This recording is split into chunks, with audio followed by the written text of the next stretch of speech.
Living here and they were able to hit a couple and then it's all over. And in fact, there you go. On cue, bang, game over.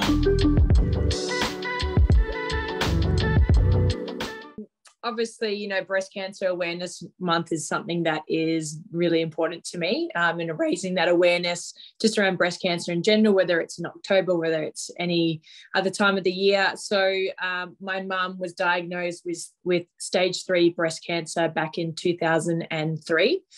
So she had a mastectomy, she had chemotherapy, radiotherapy, and obviously medication for years after that. And then in 2016, she was also diagnosed with breast cancer, a different type of breast cancer. On the other side, it was caught really early through a mammogram. So she only had to go through radiotherapy and had a lumpectomy for that one. So as much as it was diagnosed early, it's still hard to, you know, going through cancer once is one thing, but to do it twice. I think the beauty of it at that stage was obviously in 2003, I think I would have been in about year 6. I think I was, so year 5, year 6. So we were kind of sheltered a lot. Just, you know, as kids, we obviously didn't understand it as much. And then, you know, the brunt of it and how sick she was, I wouldn't say kept from us, but you know, we didn't see a lot of it firsthand in the bad stages. But obviously in 2016, I've got 2 older brothers, so we all were a bit older and were able to take on that role to look after her as well. So I think that also helped, along with early detection, for her to be able to get through that.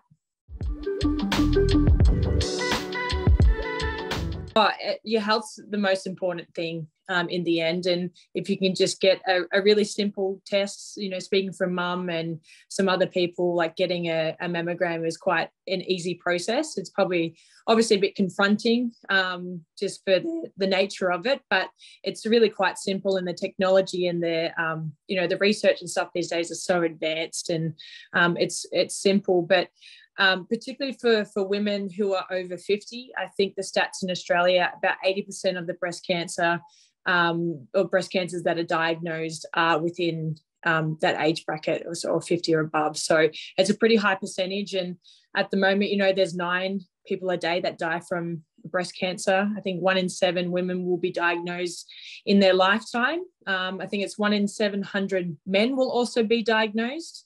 So it's not uncommon for men to, you know, be diagnosed with breast cancer, but it's obviously a lot more prevalent in women. And I'm just looking at some stats on the NBCF website, and it's, you know, in 2021, 20,030 Australians will be diagnosed, and 55, which means, 55 people would be diagnosed a day, and that's basically 2 people per hour. So it's pretty high. It's the highest.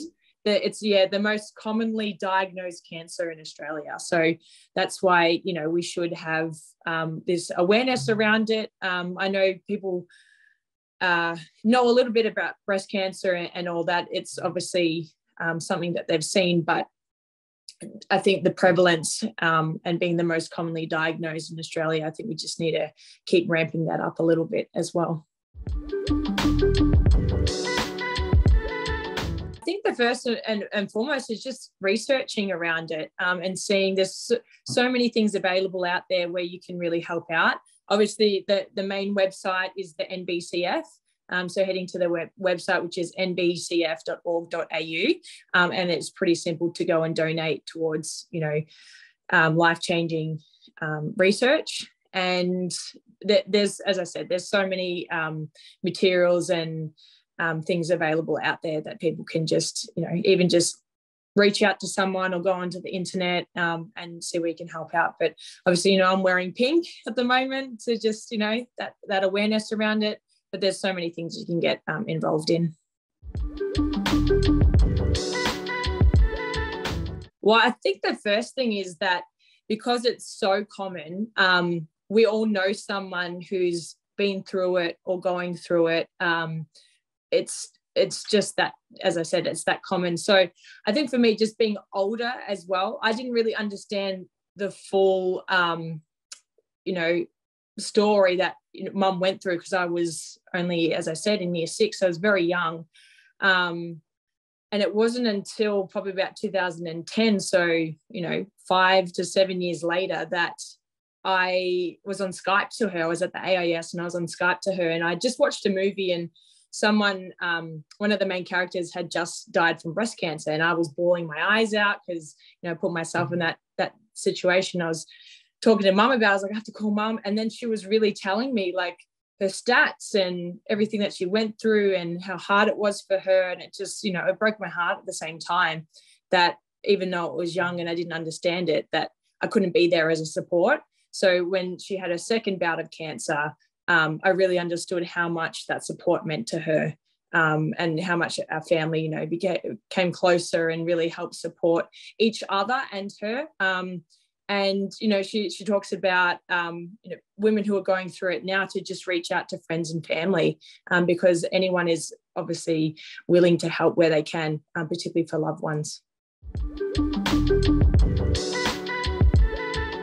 Yeah, obviously she has her yearly mammograms. She's obviously still on medication to help just with everything, but she's great. She looks better than ever.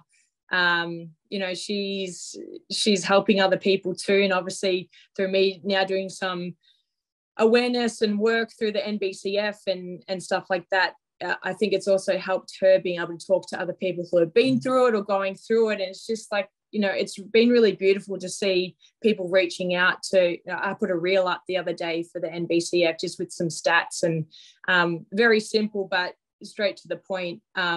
And it's really beautiful for the women that have come forward and are supporting each other. And I'm sure they'll reach out to each other. And I think that's what it's about as well, that awareness, but bringing those who are going through it or have been through it and having that kind of social therapy group as well.